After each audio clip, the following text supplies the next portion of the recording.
Olympia, the capital of the state, it stands to reason that our area has been taking a leadership role in our state history. But today we highlight the leadership role that local women played in obtaining the right to vote. And it's a pleasure to welcome back to the Schmidt House History Talks series an expert in this important aspect of our heritage. And she smiled when I said that. But Shanna Stevenson's a long-time local and state historian who has been working in this history field for many years on many levels, for many state agencies and county and cities and everything, even in her retirement years, young retirement years, which I've joined her now. But anyway, she's covered many topics over those years and really has become known statewide for her work in women's history and the fight for women's suffrage. So local women have played and continue to play a major leadership role in government and culture. And we can brag that Washington women won the vote in 1910, while on the national level, the 19th Amendment, the 100th anniversary will be next year. So we beat the Nationals. We're taking the lead. And it's quite a story, and I'm happy to have Shanna here to share that story with us today. And let's have a warm welcome back for Shanna Stevenson.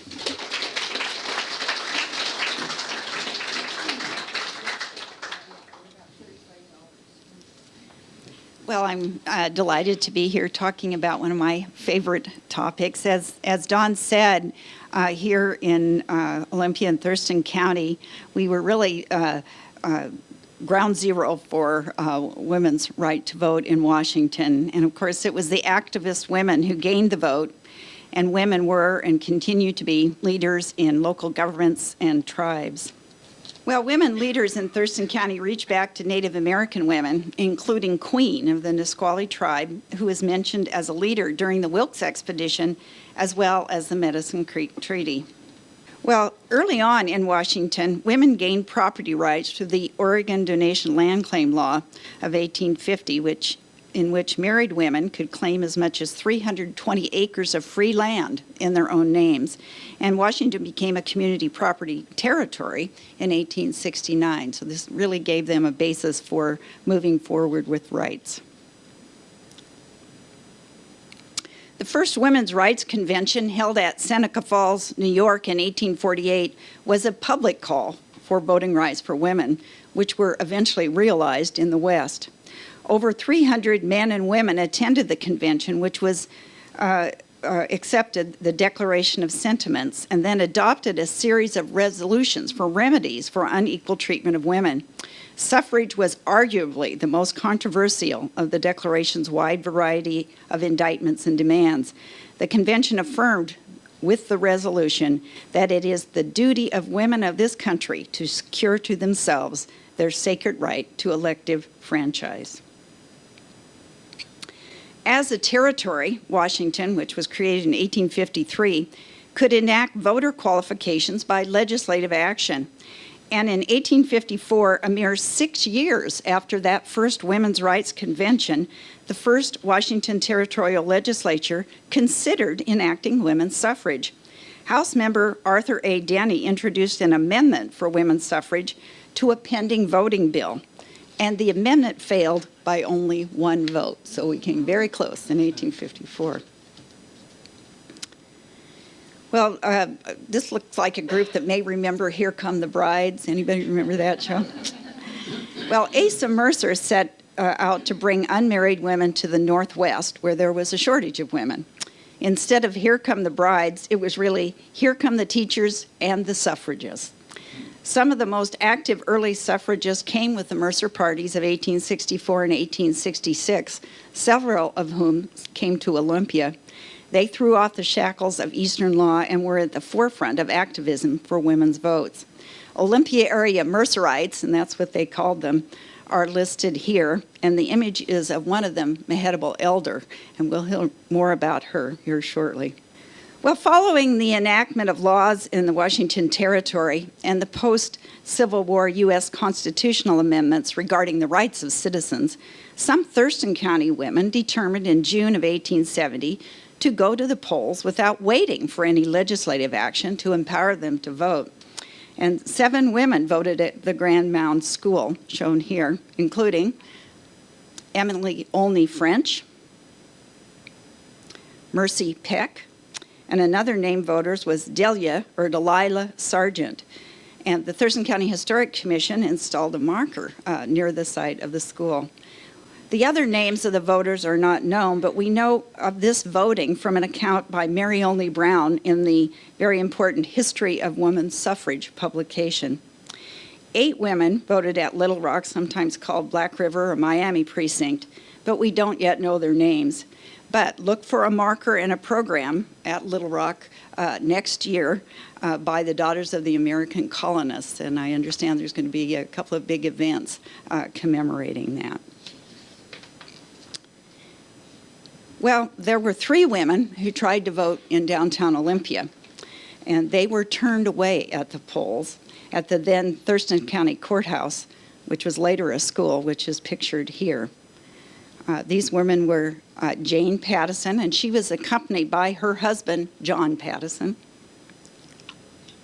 Mary Olney Brown with her husband, Benjamin Brown, and Mrs. Jane Wiley. Now, the account says that Susan Dofflemyer did come to the polls, but she was taken away by her husband.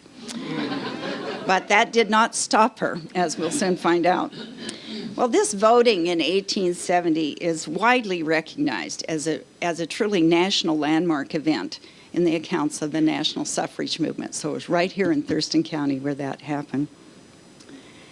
And we have some more documentary evidence of the vote. It's kind of hard to read here, but this article in the Olympia transcript in June of 1870 mentions that 8 women voted at Miami, which was another name for Black River Precinct, 7 at Grand Mound, and unfortunately the 3 at Olympia were turned away by the judges. Well, the very next year, in 1871, the national suffragist Susan B. Anthony came to the Northwest, and she was accompanied by Oregonian Abigail Scott Duniway. They visited many cities in the Northwest, and Anthony actually addressed the territorial legislature in session in Olympia. Well, she visited the Bigelow house, which still stands, and we know from her diary, she said, dined at Judge Bigelow's, and she called Mrs. Bigelow splendid. So she was very impressed. Well, Susan B. Anthony, these excerpts are from her diary, available from National Archives. She also spoke in Tumwater, but she said it was a very small audience. Don and I have talked, and we think it's likely that she gave the speech at the Biles Hall, which is this 2-story building here, and she mentions Martha Tower, who was living in Tumwater, and our guess is that she hosted Susan B. Anthony.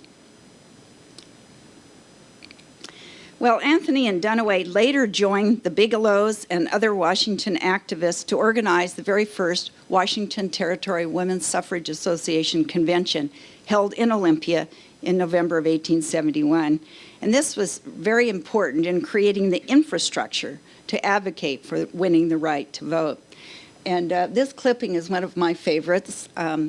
It shows 16 women calling for a suffrage convention, and they use their own names, including Mary Only Brown, A.E. Bigelow, Sarah Chapman, Mehetable Elder, and as I said, one of those women was Anne Elizabeth White Bigelow, and this shows her as a young woman, probably around the time that she put her name in the paper. She also has her mother's name there, and Susan Dofflemyer is back calling for the convention, so good for her.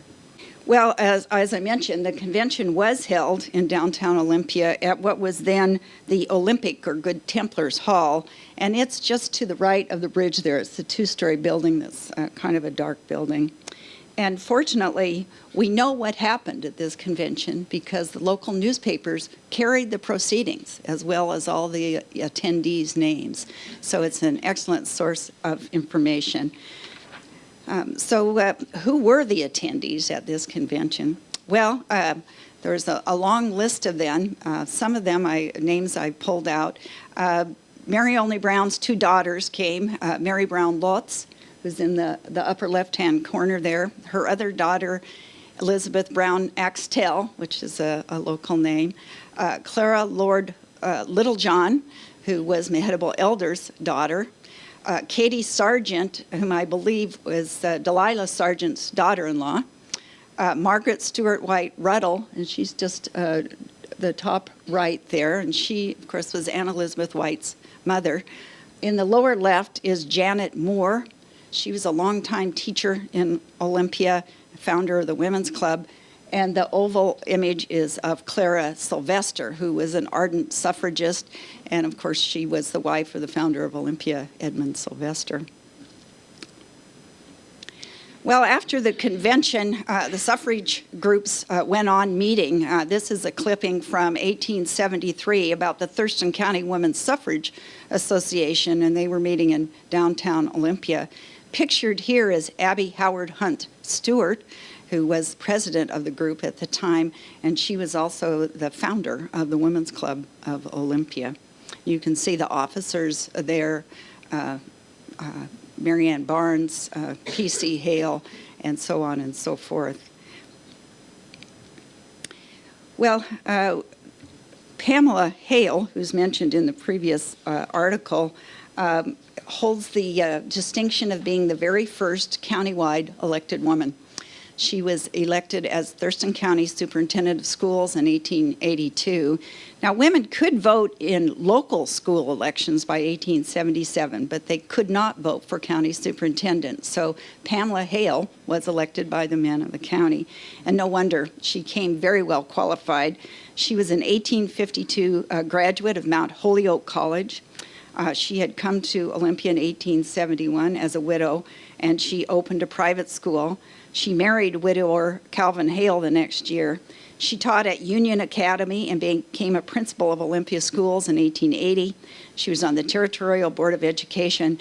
And not only was she an outstanding educator, she was a founder of the Women's Club, president of the Women's Olympia Ladies Relief Society, and she even helped build the Hotel Olympia in downtown Olympia. She was an owner of the Olympia Gas Works, and she even built her own block of apartments and stores downtown, which still stands today.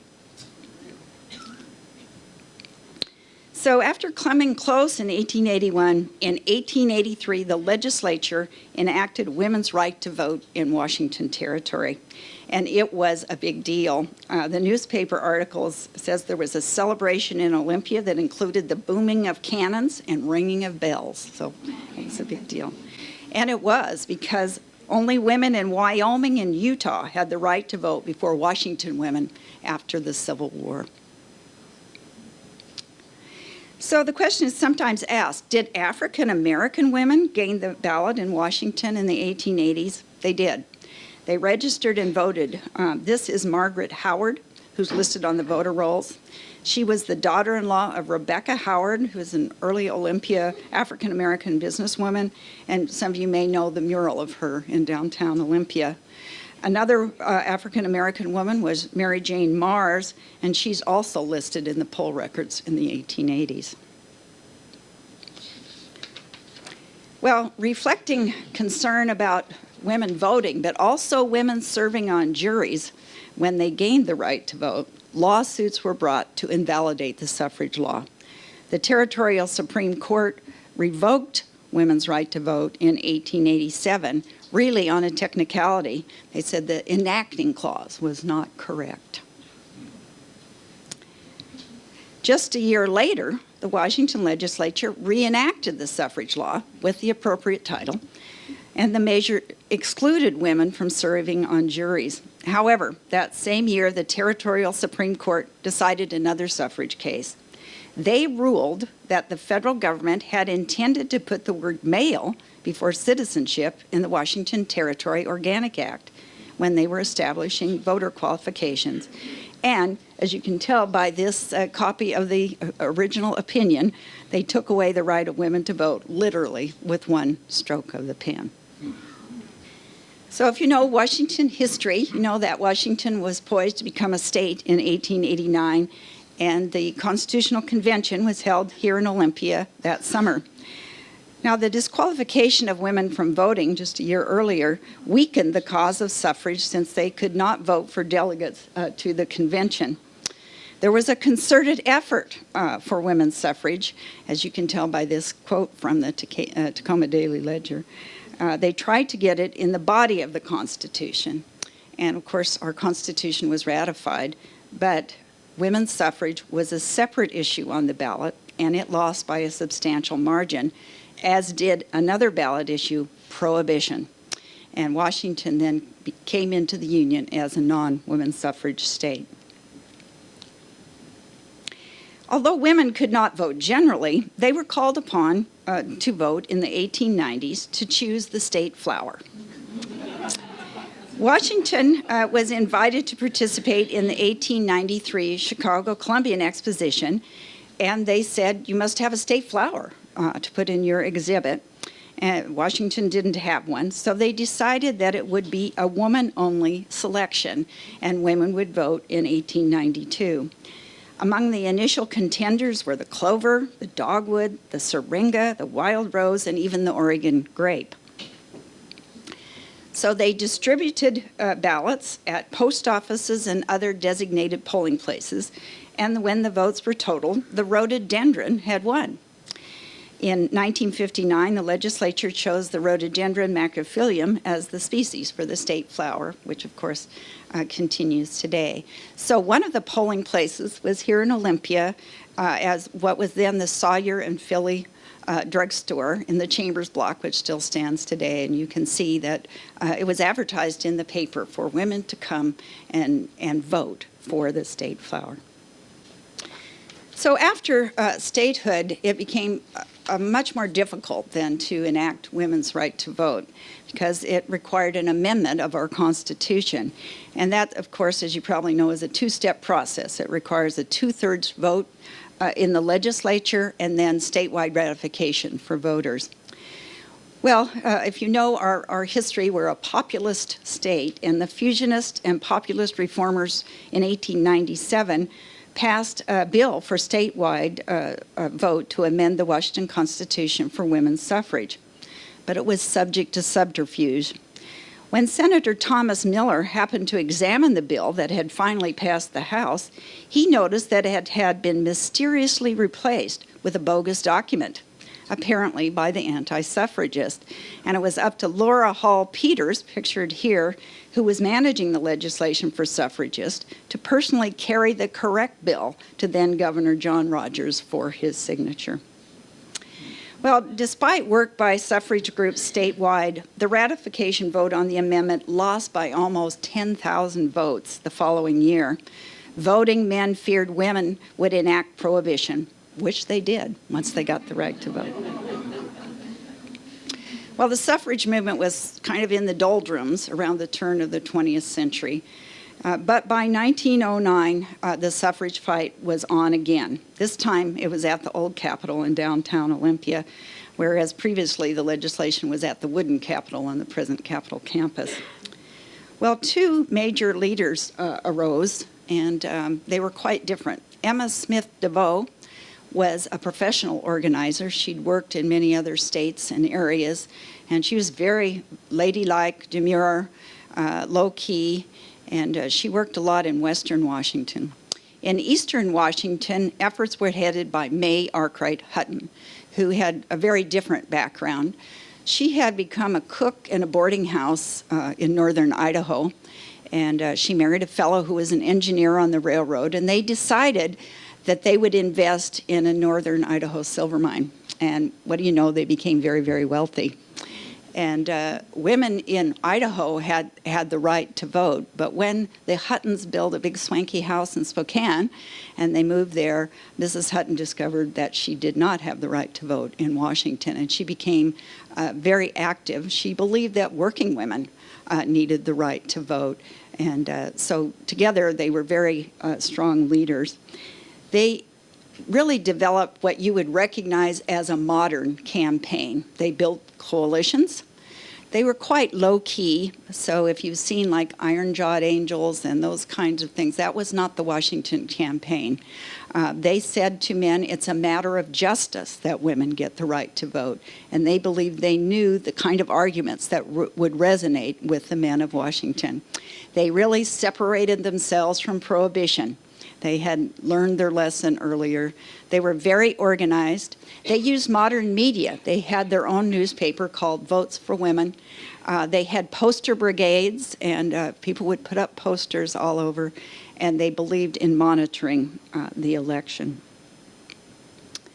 Well, after a hard-fought battle, the bill did pass the legislature in February of 1909, and you can see the cartoonists had a field day showing suffragists as all about a foot taller than any man and carrying rolling pins, and they all had great big hats.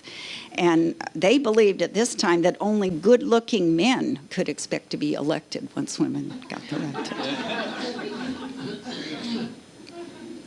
Well, since we did not have statewide elections yearly at that time, then the ratification vote was to be in 1910. So one of the coalitions that was very important that the suffragists worked with was the Grange, Labor, and the Farmers Union, and you can see them all escorting women to the voting box in this cartoon from Votes for Women.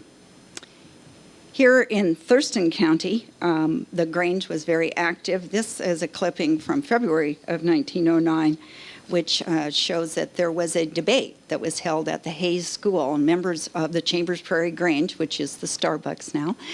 Well, in addition to general Grange support, it was the Olympia and Thurston County suffragists who spearheaded the effort to secure a straw ballot of Grange members.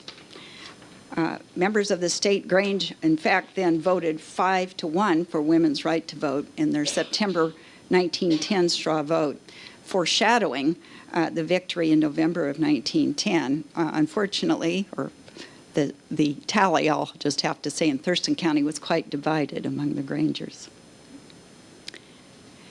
There were two women from Thurston County that were instrumental in the 1910 campaign. Libbie Lord, who was the mother of Clarence Lord from the Lord Mansion in Olympia, was a trustee of the effort, and she was a Grange representative. The other very strong leader was Bernice Sapp, who was a member of the statewide organization. And we owe Bernice Sapp a debt of gratitude because it was she that saved and collected much of our suffrage history, and it's now part of the Emma Smith DeVoe collection at the State Library, and it's all online. So if you want to see the actual items from the suffrage campaign, they're available there. One of the other strategies that the suffragists used was the suffrage cookbook. And this was very wily on their part. It was a fundraiser. It had very cogent arguments for women's rights, but it really illustrated to the men of Washington that women were still interested in domestic arts, and yes, they were going to still put dinner on the table even when they gained the right to vote. So it's a really interesting cookbook, and it too is online. Yes. So in looking through the cookbook, I identified 3 women from Thurston County who had the recipes in the cookbook: Marie Hayes McHenry, Maud Chamberlain, and Mary McClellan. Well, November 8th, 1910, then, was the vote to ratify the constitutional amendment, and it was a big victory. Suffrage was ratified by a majority of over 22,000 votes. Every county in the state voted for the suffrage amendment. And of course, the cartoonists couldn't resist showing how all those men got to the polls. The text of the amendment was, "There shall be no denial of the elective franchise at any election on account of sex." So it was very straightforward. It was a big deal that Washington passed a constitutional amendment. It had been 14 years since any state had enacted women's right to vote, and no state in the 20th century had enacted women's right to vote. We were just the 5th state to permanently enact women's suffrage, and so we're called the 5-star suffrage state. And we joined, as you can see here, our sisters in Wyoming, Utah, Colorado and Idaho, all out here in the West. There was still work to do for equality, however. At the time of the amendment, you were required to read and speak English to vote. Native American women generally could not become citizens until 1924. Immigrant Asian women were restricted from citizenship until the 1940s and 50s, and there were structural obstacles for African American women until the Voting Rights Act of 1965. And of course, the 18-year-old vote was not enacted until 1971. Well, as I've noted, when women voted in Washington before statehood in the 1880s, their jury service was at the heart of judicial challenges, nullifying their voting rights. And when women regained the right to vote then in November of 1910, they again became legal jurors. And quite an outstanding event. Just a month later, here in Olympia in December of 1910, an all-woman jury, the first in the state, heard the case of A. Koch versus Fowles and Canfield. Koch claimed that a blast by contractors Fowles and Canfield caused his team of horses to run away, causing a little over $10 in damages. And so the trial, which was a Justice of the Peace Court trial, was held in Olympia at the then courthouse pictured here. Nearly every attorney in town attended the trial, where it's received even national attention. And so who were the jurors? Well, they're familiar. One of them was Ada Sprague Mowell. She was a teacher and prominent clubwoman. Bernice Sapp, who worked at the Supreme Court. Jean McLeod worked in the governor's office. Sadie Bauer Blakesley is not shown. And Reverend Ginevra Mrs. H.S. Lake, who was a spiritualist, poet, and minister. Well, some had been active in the suffrage movement, and at least one newspaper dubbed it an all-suffragist jury. After their decision in favor of the plaintiff and their discharge, the jurors were paid $1 each for their service. And of course, one newspaper said they made the decision without removing their hats. Justice of the Peace Milton Giles, who presided at the trial, declared that the jury of women was the best jury I ever had. In 1911, the Washington legislature specified that all electors, including women, would be eligible jurors, and we were the first state in the Union to legislate women's jury service. However, women could opt out of jury duty without clause until 1967. The current law states that a citizen shall not be excluded from jury service in this state on account of race, color, religion, sex, national origin, or economic status. Well, although some folks did not envision women holding public office, they were elected. The first statewide elected woman was Josephine Corliss Preston. She was elected in 1912 as the superintendent of public instruction for the state. And the same year, the first two women legislators were elected. They were Frances Axtell from Bellingham and Dr. Nina Jollidan Croak, who was a physician from Tacoma. Well, as you can see, it was out here in the West where women gained the right to vote, and it was a state-by-state effort for many years, and you can see then the women of the East reaching out towards the suffrage vote. Well, once women gained the right to vote, they helped other women attain the right as well. Once women gained the right to, in Washington, for example, they could vote for the president. They could vote for Congress. And so these voting women of the West became very effective lobbyists in Washington, D.C., and they could speak as voting women. And there was a group formed right here in Washington called the National Council of Women Voters, and they were working toward then a federal amendment and not the state-by-state strategy. Well, the 19th Amendment for women's suffrage passed Congress in June of 1919, but there were requirement, of course, for the U.S. Constitution is 3/4 of the states then needed to ratify the amendment for it to become effective, and that was 36 states at the time. In Washington, we were very late to the party. We were the 35th state to ratify the 19th Amendment, and it required a special session of the legislature, which was called by Governor Lewis Hart. The suffrage resolution was introduced by Mrs. Haskell of Pierce County, who is serving in the legislature. The other woman there is Anna Caldwell, who was the only other woman of the legislature at that time. Mrs. Haskell said, "This is a very important hour in the history of our state and nation, for we have met here in special session this 22nd day of March in the year of our Lord, 1920, to ratify the federal suffrage amendment and prove to the world the greatness of our evergreen state, which is not determined by the number of acres it contains nor by the number of its population, but by the character of the men and women who today are extending to all the women of America the privileges of the ballot." And so it did pass unanimously. Washington was the 12th state in which no one voted against the amendment. At the time of the vote on the amendment, the legislature, as they sometimes do, made a special dispensation to call some special people to the dais of the House and Senate. They called Emma Smith DeVoe to the dais in the House, and she was able to give remarks. And Carrie Hill was called in the Senate, and she was a longtime Seattle suffragist. Well, you may know the story of Tennessee, who became the 36th and final state needed to ratify the amendment.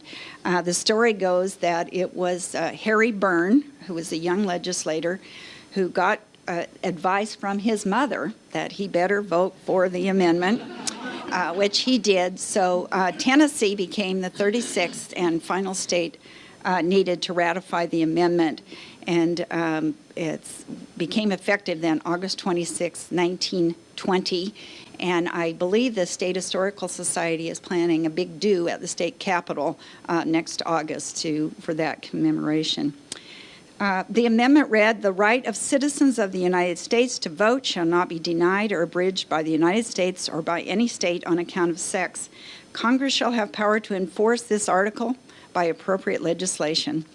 However, it's important to note that restrictions that I mentioned before on Native American women, immigrant Asian women, and African Americans still were true. Nevertheless, the 19th Amendment was a landmark event for women nationally to take their place as equals in the political life of the country. So finally, the rest of the country was catching up with Washington 10 years later. So what did that mean for Thurston County? Well, it meant that a lot of women have held elective office. As I mentioned, Pamela Hale was the first woman in the county to be elected in 1882. It took then until 1915 for the second woman to hold countywide office, and it was Annie Gaston Sutcliffe. And of course, in Tumwater, we would like to remember her as the great-granddaughter of George Bush, the famous settler in Tumwater, and of course Isabella Bush as well. Ruby Swan Young was the first woman county treasurer, elected in the 1930s and 40s. Amanda Bennick Smith was the first woman mayor of Olympia in the 1950s. And when she was elected, she was the very first woman mayor of any capital city in the country. Currently, Olympia is the only city in Thurston County that has a woman mayor, and they have 4 council members. Marion Argo was the first woman Tumwater council member in the 1960s, and Tumwater is the only town without a woman mayor in its history, so that will change. Currently, they have 4 women council members. The first woman Thurston County clerk was Mary Wood in the 1960s. Linda Enlow is the current county clerk. Mary Stewart Lux was the first woman legislator from the 22nd District, serving in the 1960s, and you may remember she was a school board member as well as Olympia City Council member. And currently we have 2 women representing the 22nd District, Beth Doglio and Lori Dolan. Longtime mayor of Yelm was Laura Coates, who you can see served for a very long time in that office. And Yelm currently has 3 women council members. Ann Clifton was the first woman Thurston County assessor, also had a very long term of office. Our first woman Thurston County commissioner was Marge Young, who served in the 1970s. Karen Fraser was the first woman mayor of Lacey, serving in the 1970s. And of course, she went on to serve as county commissioner and for many years in the legislature as well. Carol Fuller was the first woman Thurston County Superior Court judge, again, also served for many years, and currently we have 4 women Superior Court judges. The first woman mayor of Bucota was Barbara Lee Gordon, serving in the 80s, and you'll notice that lots of women were elected during the 1980s. Currently, Bucota does not have any council members. Susan Cundy-Harris was the first woman mayor of Tenino, serving in, again, the 1980s. Currently, Tenino has 2 women council members. First Thurston County woman coroner was Judy Arnold, served for 20 years in that position. Charlene Logan was the first woman mayor of Rainier, serving in the early 1990s. Rainier currently has 1 woman city council member. Bernadine Broaddus was the first woman Thurston County prosecuting attorney. She served during the 1990s. For several years, Thurston County had an all-woman board of Thurston County commissioners in the late 2009 to 2014. They include Kathy Wolf, who'd also served in the legislature, Karen Valenzuela, who was a Tumwater City Council person, and Sandra Romero, who had served on the Olympia City Council as well as in the state legislature. So we know there have been lots of Native American women leaders. We talked about that at the beginning of my presentation. Dolly Canales was the first woman chair of the Chehalis tribe. Currently, there are 2 women tribal members, Jessie Goddard and Sheila Bray. Pictured are the 3 women council members from the Squaxin Island Tribal Council, Charlene Kreis, Bev Hawks, and Vicki Kruger. And on the Nisqually Tribal Council are Antoinette Squally and Jackie Whittington. So we have a long history of women leading the way in Thurston County. They led the way for women's right to vote, even nationally. And I think we can be proud of that heritage. And you see it's continuing on with the number of women who are taking leadership roles in local government and tribal government as well. So good for Thurston County, and thank you for your attention.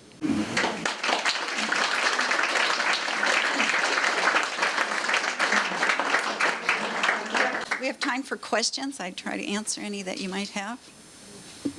Yes.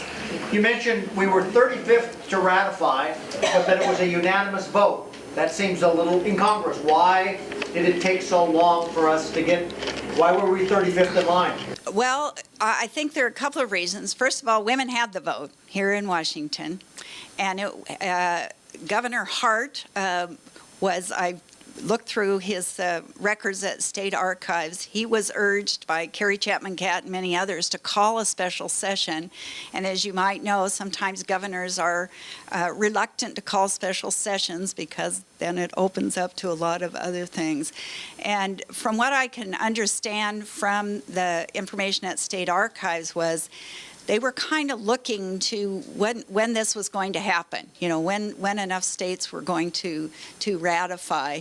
And I'm still doing some research on that, but my understanding is he got lots of information that it was going to happen soon and wanted Washington to be part of it. But I agree with you. It is sort of a quandary when there was so much support for women's suffrage, why it took so long for Washington to join in. Yes. You mentioned that there, on the all-women jury, there was a woman who was a poet, and I think you said spiritualist? Yes. And I did not get her name. Her name is, she's one of my favorites. Her name is Ginevra Lake, and she was a nationally known spiritualist. The image I have in my presentation actually came from First Spiritual Temple in Boston, where she was a presiding spiritualist. And she had come, I'm not sure why she came out here to Washington, but she lectured nationally on spiritualism. We know that she tried to start a vegetarian commune here in Olympia. I have some information about that. And she was a frequent preacher in Olympia. She had her own congregation, and she was a very prolific poet. In fact, at during the suffrage movement, she wrote some kind of iconic poetry about women's rights, and she's very, very, very interesting. She died here in Olympia, but she's nationally known, and she used to channel people, and so she's just very, very interesting, but very well respected in Olympia. Mm-hmm. Yes. You mentioned the Women's Club a number of times. Yes. And a number of different people who were founding members. What was the influence of the Women's Club on the suffrage movement? I would have to be significant. Well, it's quite interesting. If you remember, I hope you're all taking notes, but women got the right to vote in 1883, right, during the time we were a territory. It was the same year that the Women's Club of Olympia was founded, and I don't think it's any coincidence. There were a lot of active suffragists. The Women's Club, however, did not take a stand on women's suffrage, an official stand on women's suffrage. But at least one author has said that it's believed that it was founded to have that kind of infrastructure for suffrage, because they believed that it was quite tentative during the territorial period, which it was. Also, at that time, they were women's study clubs. Women were gaining experience in running meetings and being organized, and so it was a nice nexus then that women were receiving that kind of training as members of the Women's Club. And of course, it still exists. Has its own clubhouse downtown, and the oldest, if not one of the oldest, women's clubs on the West Coast. So it was concurrent with women's right to vote, had a lot of intersections, but it was a policy at that time not to take an official position on women's suffrage. An official position. And not an official position, no. Key point. Any other questions? Yes. Well, women have always been such a stabilizing force in the communities. Have you found instances where the women activists, the suffragettes, were influential in schools, libraries, institutions that formed the basis for community action? Well, as we were just talking about the Women's Club, there was a club here that was the Civic Improvement Club, and they believed in beautification. And also, for many years in Olympia, we've had the day where we can put all of our extra garbage out. Remember that? And that was the Civic Improvement Club's idea way back when. They were for parks, and one of the rationales for women gaining the right to vote was what they called civic housekeeping. And that was that, yes, you can keep your own family safe and make sure they're eating the right kinds of food and everything, but if you don't have the vote, how can you influence pure food and drug laws? How can you make sure there's health and safety in your community? So that was a big argument for why women should have the right to vote, because often it was, well, they can vote through their husbands. They don't need the right to vote. But they realized that in order to build on their domesticity, like the cookbook, that they needed the right to vote in order to make sure their communities were healthful and safe, as well as their homes. So yes, it did extend into that realm, and was a very important rationale for women gaining the right to vote.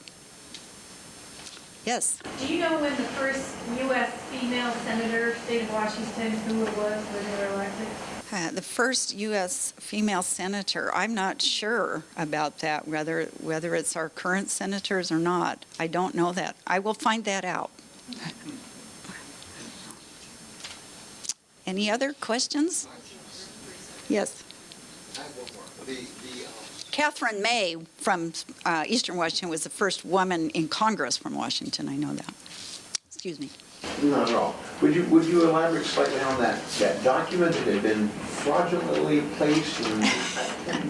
Well, that's The publication that I reference is called The History of Women's Suffrage, and it was compiled by folks to try to get down the history of women's suffrage, and I believe that's where that story came from. So I don't know any more than that, but it is a published account. Okay, thank you. Any other questions or comments? All right, thank you. Thank you.